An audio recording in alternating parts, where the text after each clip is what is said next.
Salut! Tu te demandes quel matériel apporter pour prendre des photos et des vidéos pendant ton voyage? Ou tu es simplement curieux de savoir les choix que l'on a fait pour notre voyage à vélo? Dans cette vidéo, on t'explique tout ça. On te montre nos découvertes, nos galères, accompagnés bien sûr de petits conseils. L'idée c'est que tu fasses ton choix par rapport à ton budget, par rapport à tes envies et par rapport surtout à tes priorités qui ne seront probablement pas les mêmes que les nôtres. Avant toute chose, je tiens à te préciser que cette vidéo n'est aucunement sponsorisée. Nous n'avons pas de partenariat avec les marques appareils photo étanches, appareils hybrides, réflexes, pour au final décider de partir avec mon smartphone. Tout ça pour ça, me diras-tu. Alors pourquoi ce choix?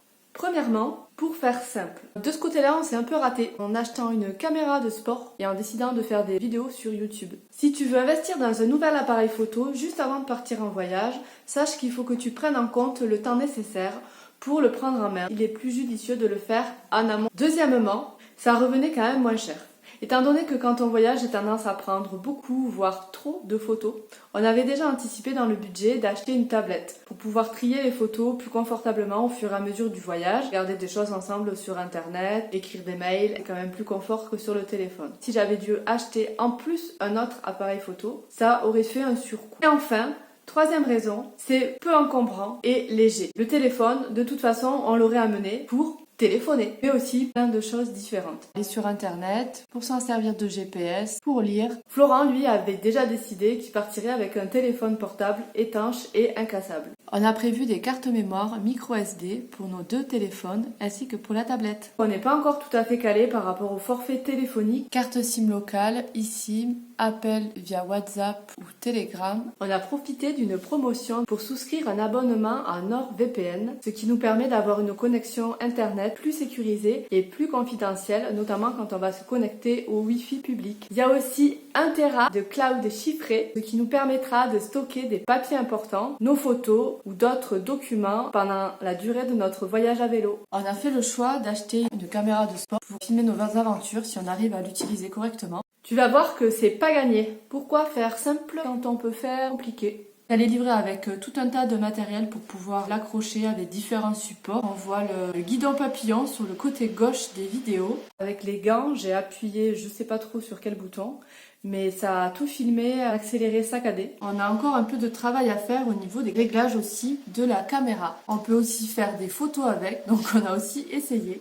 On a acheté ça. Alors c'est une matraque à mettre dans le sac à main. Non, je plaisante. C'est une perche à selfie. Perche à selfie mini trépied qui marche avec le Bluetooth, qui est bien pratique pour arrêter mes pyramides de bouquins pour faire tenir mon téléphone. Et c'est de la perche à selfie. On a aussi trouvé un trépied, vraiment pour pas cher. 60-65 €, on avait le trépied et la perche à selfie. Alors c'est pas la même marque. Ouais. Les 3 pieds, comme son nom l'indique. Et les rallonger 3 fois. Pendant le montage de ma dernière vidéo, j'ai filmé un plan de plus vite fait avec mon téléphone et j'ai explosé mon téléphone. Premièrement, il faut pas avoir la flemme quand il s'agit de la sécurité de ton matériel. Moi, j'ai eu la flemme. La deuxième chose que ça m'a appris, c'est que je vais amener mon trépied pour le voyage. J'avais encore quelques hésitations parce qu'il rentrait pas dans la sacoche, mais là, ça m'a franchement décidé. J'ai pas voulu faire une vidéo trop technique avec des noms de marques, mais si tu as besoin ou si tu souhaites avoir les références plus précises, n'hésite pas à me le dire en commentaire. Je me ferai un plaisir de te répondre et je le rajouterai même peut-être dans la description de la vidéo. Dans la deuxième partie de la vidéo, comment faire pour que ton portable soit moins nocif pour toi et pour ta santé. Bon, finalement, j'ai décidé d'en faire une vidéo à part qui va suivre. À suivre également une vidéo sur le matériel de bivouac et puis probablement une autre sur les vêtements. Alors là, je te partage encore une magnifique prestation de ma part. Quand j'ai reçu mon téléphone et que j'ai collé un écran de protection au moment fatidique, la caméra du téléphone s'était mis en veille. Pour finir, petite devinette. À votre avis, dans quel coin on vit? Bon, ceux qui nous connaissent, vous répondez pas, sinon c'est de la triche.